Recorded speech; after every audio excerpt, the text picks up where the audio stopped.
All right, we're recording now. Yeah. All right. So good morning, Adam Peltier. Good morning. Good morning.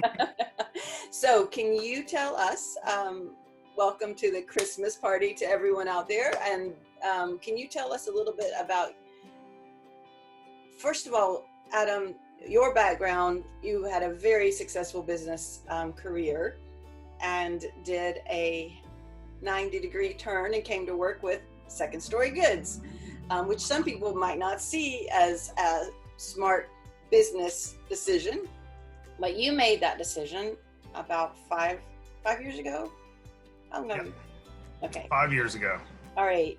Tell the people why. Yeah. So, why was it a good decision for you? I worked in, had corporate job and management job, and was doing well. But the problem was, we really felt we weren't really living the purpose.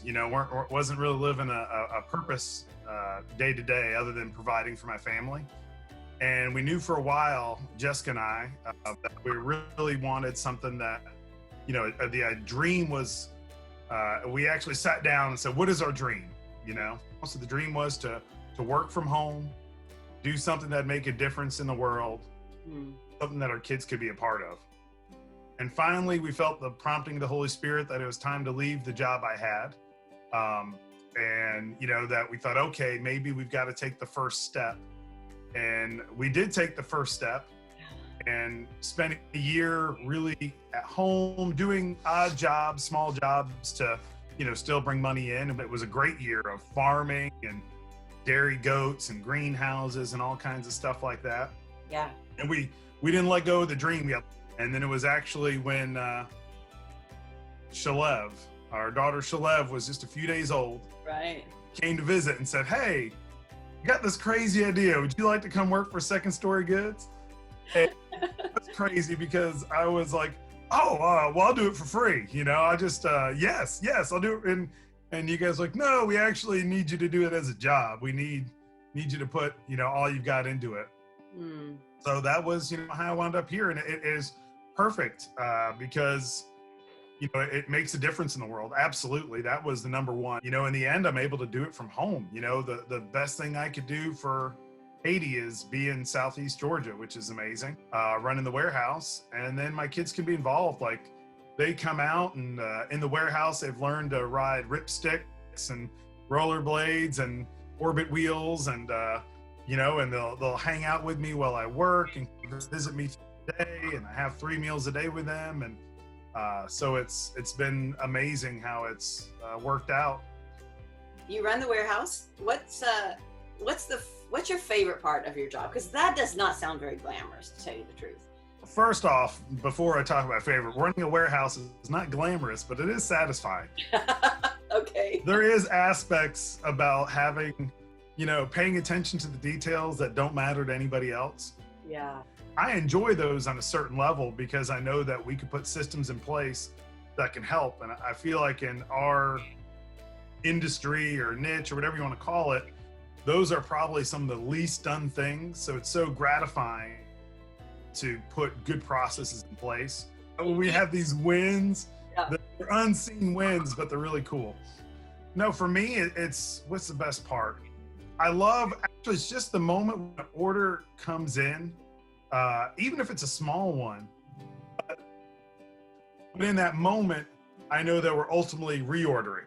So in that moment that I see that order, I know that more work is being created. More jobs are being created in that moment. Those jobs are affecting the whole community because, especially in a small community, that dollar that goes in stays in that community. So what goes into an artisan goes to a carpenter, goes to a grocer, goes back to another carpenter, to the farmer. So it really impacts a community in a huge way. And then on the other side, I know the story of what God's doing in Haiti is going to somebody that's going to appreciate and value it. Mm-hmm. They could see something beautiful, can receive something awesome, and know that their purchase makes a difference in the world and that there's like this transfer of dignity that goes as they appreciate what they receive, all the way through that transfer's happening, where that thread of honor goes all the way through to one of the overlooked places of the world. I don't know, there's like that. And then in the moment I see an order pop up on my screen, all that kind of comes in, and it's like happy dance time. So you still connect. I mean, because you've been doing this for 5 years. So you saying you still connect that with every order that comes in? Oh yeah, even Jessica, you know, and even if I'm inside and I pull out my phone to check to see what's going on with orders, and she'll go, "What product? What maker group?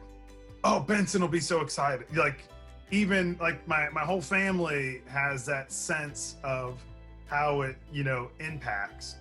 So exciting to talking to people who are starting up a company, and they've got, you know, aspirations. They have a reason why they're taking the road less traveled, and they're wanting to reach out to a company like ours and not buy from, you know, not buy from the easiest off the shelf cookie cutter products. They're wanting a product with some story to it.